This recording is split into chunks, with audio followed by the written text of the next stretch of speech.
Салем Достар, вы снова на канале Кола. Большой рахмет, друзья, всем, кто подписался. Я рад видеть вас всех на моем канале. Друзья, сегодня мы посмотрим видео, что про Украину думают в Казахстане. Давайте посмотрим, увидим, что здесь расскажут, покажут, друзья, перед просмотром. Не забываем подписываться, проставлять лайки, прожимать колокольчик. Видео выходит каждый день, видео выходят все по вашим заказам. Ссылку на канал автора я оставлю в описании под видео. Обязательно, кому интересно, переходите, смотрите различные ролики. Смотрим, друзья. Кричат, что на них напали и их убивают. Русские кричат, что их во всем мире отменяют. А казахи в это время спрашивают, а что, ЧБД больше не будет? 7 месяцев. Это срок, за который война в соседнем государстве становится тухлым инфоповодом, и почти всем по большому счету уже наплевать. У нас в Казахстане в широком инфопространстве война в Украине стала какой-то хайповой штукой вроде выхода нового альбома Скриптонит или что-то такого. То есть вышел новый альбом, все обсудили это, все порепостили обязательно, половина сказала: фу, Скриптонит уже не тот, отписка. Что-то побугуртили немножко, обсудили и все, пошли жить дальше. При этом все контент-мейкеры, блогеры, инфлюенсеры, юмористы, стендап-комики все поделились на два типа.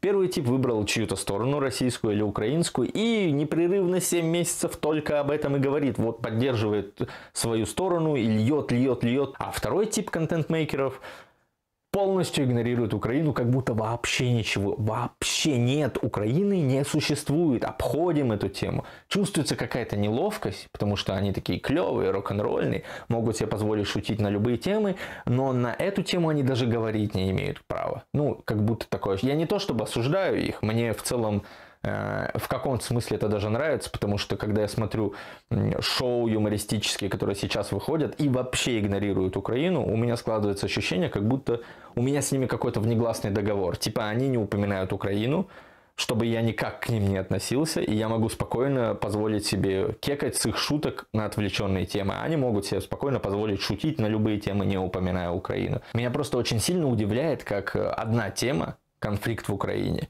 умудряется быть самой обсуждаемой за год и в то же время самой игнорируемой за год. Это как будто два не связанных друг с другом сюрреалистичных интернета. В одном только про Украину, в другом не существует вообще такой страны. И понятно, почему так происходит. Даже я сейчас записываю ролик на тему Украины, и с него же никто не подпишется. Это только отписки несет за собой. Те из вас, кто ярый фанат украинской стороны, вы от меня обязательно отпишитесь после этого ролика, вы скажете: ты, оказывается, фашист, мы не знали, оказывается, Серик фашист. Зрители, которые поддерживают Путина, точно так же отпишутся от меня, скажут: ой, ты, оказывается, нацик, ты, оказывается, нацист, мы от тебя отписываемся. Даже те, кому наплевать, начнут отписываться, потому что: ой, ты надоели со своей Украиной, опять от тебя тоже отписываюсь, сколько уже можно, пойду ЧБД старые выпуски пересмотрю. Эта тема не выгодна никому. И хочется сказать: да пускай отписываются. Пускай, мне дебилы не нужны. Пусть не будет дебилов на моем канале, но по сути-то нужны. Но глобально, если дебилы на меня не будут подписываться, у меня так 3000 подписчиков и останется, потому что в интернете там особо не наскребешь адекватных людей. Вот 3000 я собрал, ладно, еще 1002 соберу. Кто-то, может быть, 1-2 из тех, кто смотрит этот ролик, скажут: вау, а здесь есть зерно адекватности, хоть кто-то смотрит на ситуацию трезво. Подпишусь-ка я. Соберем 4000 адекватных людей, но больше нет. Они говорят: выбери сторону. Прямо сейчас выбирай сторону. Ты за них или за нас, Серик? Ты фашист или нацист? Выбирай. Славян, с каким цветом флага ты ненавидишь больше? Давай, реши. Я не умею выбирать. У меня 30 лет один президент. У меня атрофирована выбирательная способность. Я не умею выбирать. Как я решу, с каких славян я больше ненавижу, а каких славян я больше люблю, если я вас, не отличаю? Вы это понимаете? Если мы сейчас начнем с киргизами херачиться, толпа на толпу, и скажем: давайте, залетайте с нами, вместе будем их бить. Кого вы выберете? Вы нас не отличите, мы вас не отличаем. Вы вас не отличаете. Давайте будем честными. Я уже не раз говорил, что если русских и украинцев раздеть, вам будет сложно воевать, потому что вы не поймете, в кого стрелять. Вы ненавидите только отличительные знаки на военной форме. Получается, военная форма убивает военную форму, люди умирают по дороге просто так. Посол еще этот наш. Вы видели, посол Украины в Казахстане ляпнул: чем больше русских мы убьем, тем меньше русских надо будет убивать моим детям. Позволил себе такое в Казахстане, где такое количество русских есть, и украинцев есть. Здесь вообще зона перемирия. У меня есть знакомые украинцы и русские, они не убивают друг друга. И его после этого отправили в отпуск. Ну, типа, случайно совпало у него, он в отпуске. Мне бы такую суперспособность каждый раз, когда я ляпнул что-нибудь, от чего у всех бомбит, меня бы отправляли в отпуск, я бы из отпуска не вылезал. С моих фразочек постоянно у всех бомбит, люди даже не пытаются понять суть того, что я говорю, потому что они сделали выбор до того, как слышат меня. Слыша меня, они рассчитывают услышать подтверждение их точки зрения. И когда им дают третью, они такие: о, нет, ты не прав, ты же не согласен со мной, значит, ты не прав. 7 месяцев. В начале этого конфликта, 7 месяцев назад, в Казахстане все, на кого я подписан, репостили все на тему Украины. Ну, кто-то придерживался российской стороны, кто-то украинской, но все постоянно что-то репостили, говорили: вот, смотрите, об этом невозможно молчать, вот же. Оказалось, можно об этом молчать, просто надо было 7 месяцев подпривыкнуть. Нет, понятно, что есть совсем унесенные фанатики, которые продолжают форсировать эту тему. В основном у нас, я заметил, в прямых эфирах в ТикТоке эта тема активно раскручивается по-прежнему. Но это люди, которые уже не разговаривают. Ты просто листаешь ТикТок, прямые эфиры, доходишь до них, и там просто крик. Просто лай, даже не крик. Они вот кусались бы, если бы это не онлайн происходило, потому что они 7 месяцев не слышали друг друга, 7 месяцев не воспринимали никакой потенциально другой точки зрения, и каждый из них полностью уверен в своей правоте. Они просто кричат друг на друга, кто громче, и не слышат друг друга. Их я в расчет не беру, я про большую часть людей, которые просто приняла тот факт, что война в соседнем государстве есть, и продолжает жить своей жизнью. Война войной, у меня там кредиты. Мне надо работать, у меня там дела, там еще отпуск, надо жену порадовать. Я репостил вначале, честно, не помогло. Я пошел заниматься своими делами. За 7 месяцев мы насмотрелись очень много жести. В Инстаграме, в новостях, с обеих сторон. Очень много жести. Мертвые дети, расчлененка, какие-то ужасы.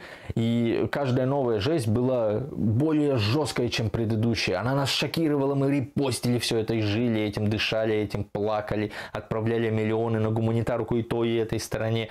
Болели и переживали. Но как будто жести было уже настолько много, что к ней выработалась определенная толерантность. Сложно шокировать долго. Шока нет. Сейчас выходит новость, снова жесть в Украине. И эмоций нет, шока нет. Ты, конечно, грустишь, это, конечно, ужасно, но если нет шока, то нет, соответственно, ротации. Если я это отрепощу, никто это не перерепостит, никому это уже особо не интересно. Надо повышать ставки, как будто надо, чтобы прям ребенка ели в кадре, вот тогда опять начнутся репосты.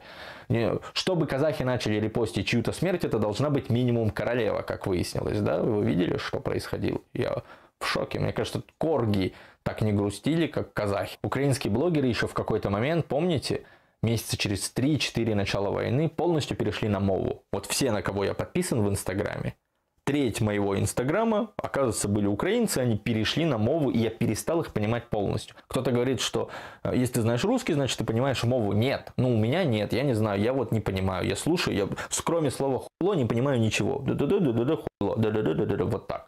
Это было... Нет, я понимаю, вы не хотите говорить на языке врага, популяризировать язык врага. Я понимаю вашу логику. Но для кого вы тогда вещаете? Ведь все, кто понимает мову, и так на вашей стороне. Если вы вещаете для тех русских, которые могут перейти на вашу сторону, или казахов, то как будто бы стоило общаться на языке, который мы понимаем, а не усложнять. Потому что Соловьев не усложняет вообще. 7 месяцев. За 7 месяцев новость перестает быть новостью, буквально. Там идет война, и это не новость. Люди просто заняты своей обыденной жизнью, они ходят на работу, им детей надо в школу собирать, да, это тоже важно. Кольца власти сами себя не обосрут, надо в интернете всем рассказать, как это плохо получилось.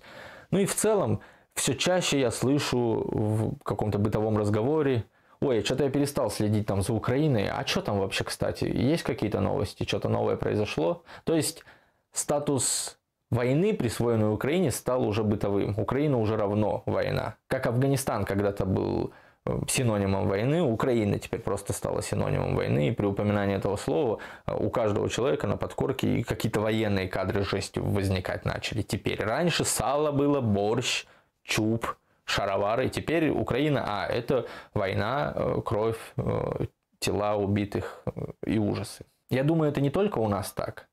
Ну, я имею в виду, жизнь ты на паузу никак не поставишь. Она продолжает идти. Военный конфликт у себя в голове поставить на паузу можно.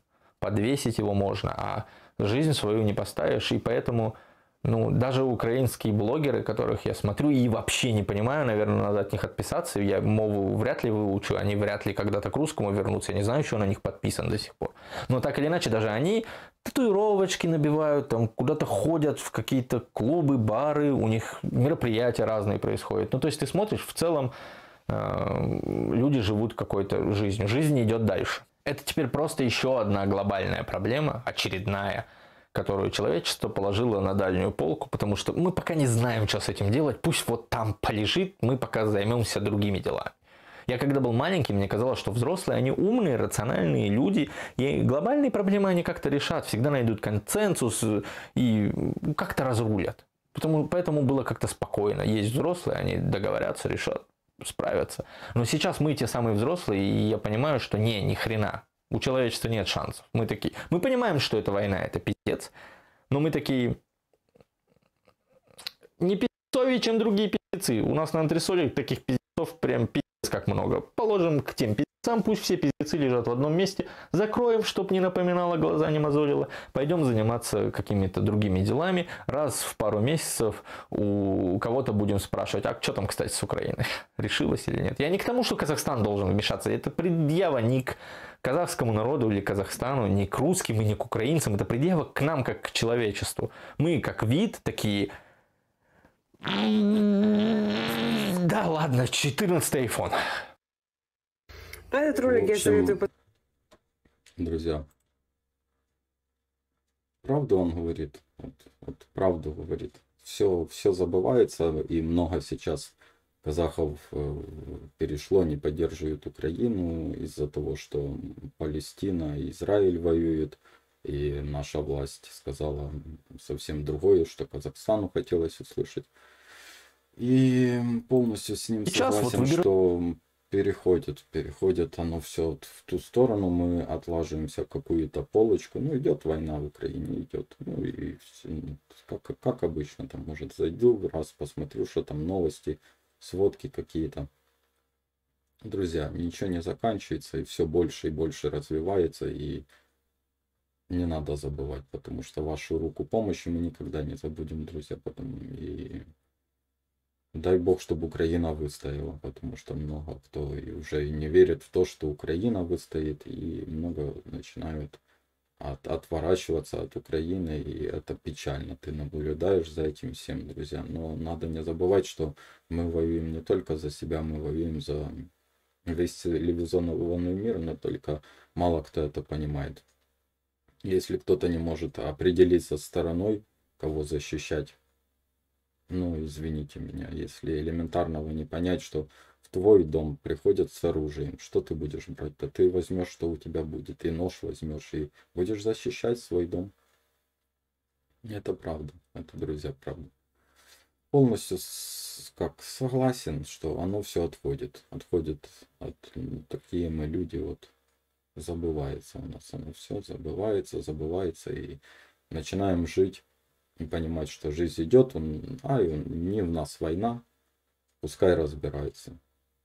Вот так люди делятся. Еще на третью часть поделились те, кто просто отворачивается от Украины.